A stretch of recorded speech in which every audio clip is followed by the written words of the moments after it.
సభ్యులు వంశీకృష్ణ గారు. ధన్యవాదాలు అధ్యక్ష. ముందుగా ఈ హౌస్లో అడుగుపెట్టే అవకాశం కల్పించిన ఉప ముఖ్యమంత్రులు శ్రీ గౌరవ పవన్ కళ్యాణ్ గారికి, అలాగే ముఖ్యమంత్రి వర్యులు శ్రీ నారా చంద్రబాబు నాయుడు గారికి, అలాగే లోకేష్ గారికి ప్రత్యేకమైన ధన్యవాదాలు తెలియజేస్తూ నియోజకవర్గ ప్రజలకు కూడా ప్రత్యేకమైన ధన్యవాదాలు అధ్యక్ష. విశాఖపట్నం సిటీ అన్నది ఒక బ్యూటిఫుల్ సిటీ అధ్యక్ష. గత ప్రభుత్వం ఈ సిటీని పూర్తిగా నిర్లక్ష్యం చేస్తూ ముఖ్యంగా రోడ్లు, యూజీడీ వ్యవస్థని సర్వనాశనం చేశారు అధ్యక్ష. వీటన్నిటి దృష్టిలో పెట్టుకొని ఇవాళ మంత్రి గారికి అడగడం జరుగుతూ ఉంది. గత ప్రభుత్వం మీకు అందరికీ తెలిసిన విషయమే అధ్యక్ష. రుషికొండ ప్యాలెస్ లేకపోతే తనకు సొంతంగా ఆదాయ వనరుల మీద మనసు పెట్టారు తప్ప విశాఖపట్నాన్ని కనీసం అభివృద్ధికి నోసుకోకుండా ఇవాళ అడ్డుకున్నది ఆ ప్రభుత్వం అధ్యక్ష. నేను మీ ద్వారా మంత్రి గారికి కొన్ని అడుగుతా ఉన్నా అధ్యక్ష. ముఖ్యంగా విశాఖపట్నం సౌత్ నియోజకవర్గం అన్నది దాదాపుగా బ్రిటిష్ కాలం నాటి వ్యవస్థ ఉంది అధ్యక్ష అక్కడ.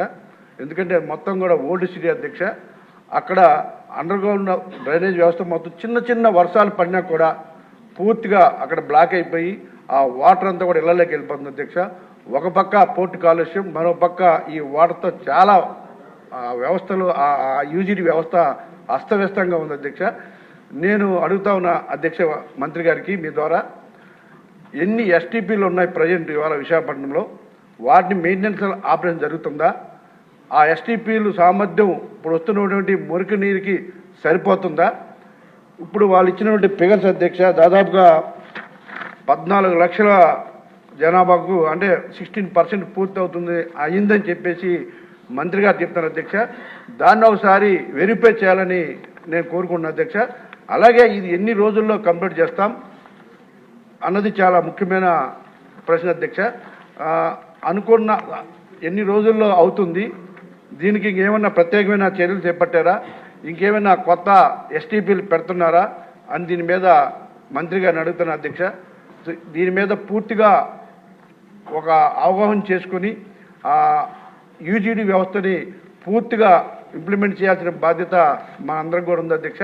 ముఖ్యంగా సౌత్ నియోజకవర్గంలో దాని మీద పూర్తిగా మంత్రి గారు కొంచెం అవగాహన తీసుకొని దాని మీద ప్రత్యేకమైన చర్యలు తీసుకోవాలి.